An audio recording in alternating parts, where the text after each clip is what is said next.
So, zoos get smelly. Everyone knows that. Um, and also, some people do not like to wear socks in zoos because of sensory issues. And there might be some other reasons why not to wear socks. Socks also can get smelly. So, what about designing a zoo that does not get smelly? I'll be going over 3 or 4 ways I think this is possible or to reduce it. Actually, more like 4 or 5. First way is that we can design a zoo that wicks away moisture and doesn't let moisture in. And the way we do that is by making the insides more absorbent to liquids, and slowly as it spreads out to the outside, it becomes less and less absorbent to liquid. So it pulls away liquid from your feet, and then slowly draws it out to outside, so it spreads more evenly. Stuff likes to flow from less concentrated, but it's harder for stuff to penetrate in the less absorbent material at first. And then we can make it so that it's even more of one direction by making sure that it actually is hydrophobic at the very last thing, repels water, so water can't come in. But then there's so much water that's been pulling away from the outside that it leaks it more.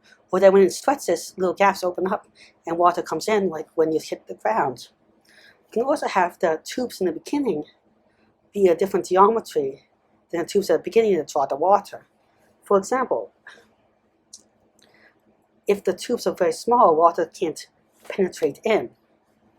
But if it goes from a small, if you have a funnel like tube, the water can come in from the top, and the water gets forced out through the funnel. But the water coming in through the funnel might get stopped because of surface tension. So by doing all these things together, you can get a zoo that only pulls water away.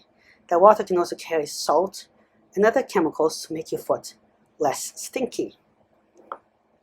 And it will give less, so not only your foot, your shoe is less stinky, and it will give you more comfortable ride so you don't get as sweaty. You can also reduce maybe skin irritation and toe fungus. Another thing is you could put in air pumps into this whole thing. So when you move around, you're actually pumping air in between your toes and so on and so on. And that air you're pumping around between your toes and stuff will help get rid of chemicals that bacteria feed on, get rid of the smell itself, promote bacteria maybe that are good and make less smell. I think aerobic bacteria tend to make less smell in general, but I don't know about the specific foot ecosystem. And it'll just also dry out the whole thing better, including and working conjunction with the wicking aspect to even make a better cooling mechanism and water way there or synergistic effect. Another thing we could do is we could, in the foot, then we could find enzymes and stuff that actually break down the chemicals that make smelly stuff and make it non-smelly. These ones that could break down the chemicals and make it non-smelly could be a variety of enzymes that we get from bacteria that digest the same stuff from your foot smell. Or we can do the artificial route and use metal nanoparticles, but those have certain there's been environmental questions about them. So maybe it will be more better to have them inside the middle of the zoo, not on the surface where they can leak out as much, but more on the inside. And they could break out the chemicals that may be backflowing as it absorbs some of the sweat. It goes through that one and it helps break down the chemicals. Then if they're pumped back up, where they make it smell because you're pressing it constantly, they have less of that. That way there's less leakage of those chemicals into the environment. Maybe if you're using a very small concentration, it doesn't matter as much. Or you can find certain ones that matter less than other ones. Or some combination of those stuff. You could also look at chemicals that absorb smell and deodorants, and maybe they could absorb quite a bit, but the thing is eventually they're going to run out.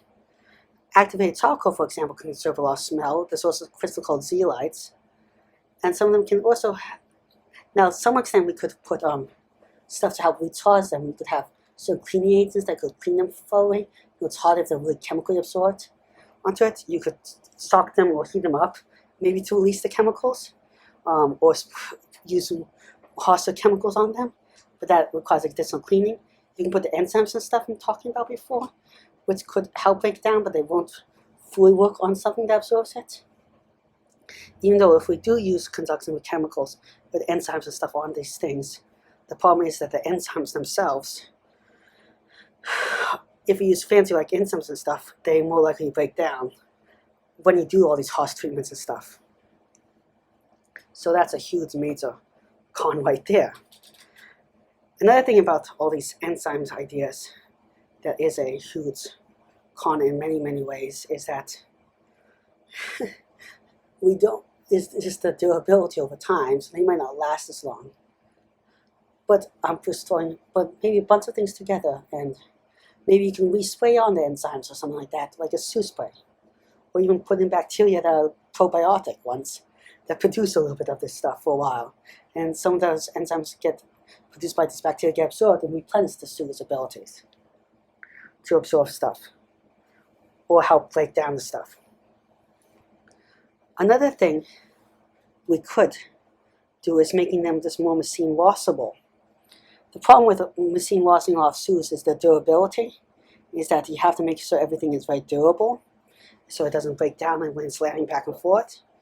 You can possibly fix that by putting in special bags so they bounce around less, hit stuff less. But you also have to make sure they dry out fast enough that they don't themselves start smelling out from having liquid in them too long, or they activate the bacteria.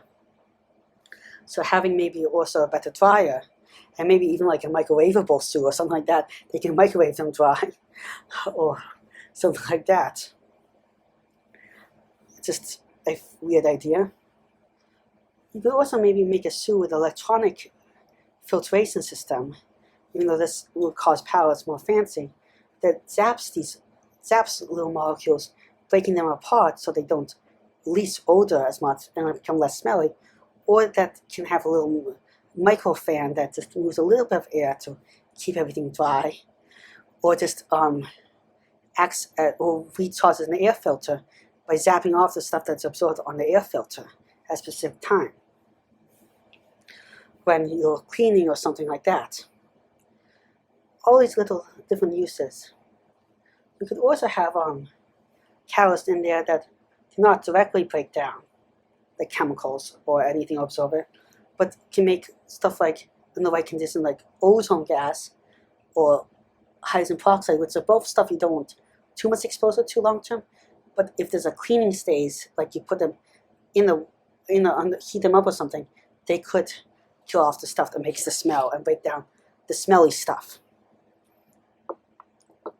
Another one is to also just design shoes with the idea that walking becomes easier and less energy consuming, so you can produce less sweat. That's only like 1 or 2 per. Now that's a very little bit less sweat because you don't lose a lot of energy running or something from shoes, but more springy and stuff like that. So could you design shoes that are this elaborate? Well, I think yes. And I think there's a way of doing it with a 3D printer to make everything strong and stuff. Now, to get at these very small structures I'm talking about is very, very hard if you want to efficiently produce it with a printer, because you have to do all these fine details, and the more fine details also the more energy consuming stuff is, because you have to do it step by step by step by step, like each little piece of it. And that means you have, instead of just spraying it at once, it's a difference between building, if you make a brick that's 10 centimeters by 10 centimeters, that requires a certain amount of precision and everything. If you split up that brick into 4 smaller bricks, you have to now pour in each individual one, which costs more energy to some extent, and then you have to also have more fine tuning. So a way around that is if you figure out ways of curing the material in different ways.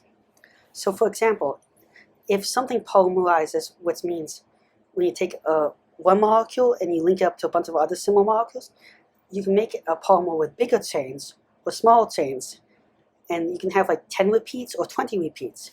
Temperature really affects this. Also, if you can polymerize it different ways, if some stuff polymerizes at different rates if you shoot UV light. And sometimes these molecules can also stick together in different ways. They can do stuff like cross-linking, when one chain connects to another chain in different ways. This can all affect the material properties in a way and make nanolittle bits that I've been talking about. So you can use that to smartly design stuff and put it out faster with less precision, but actually getting the micro and nano features you want. Another way, besides that I've talked about, is you can mix up different materials and different parts of it that are similar but not the exact same when you're printing it. So they're both, for example, they both might be the same type of big plastic group, so you can use the same recycling. And recycling is a whole different issue. That's a big deal.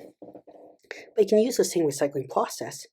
However, that on a molecular level, the filaments or something you're using have different lengths of chains or something like that.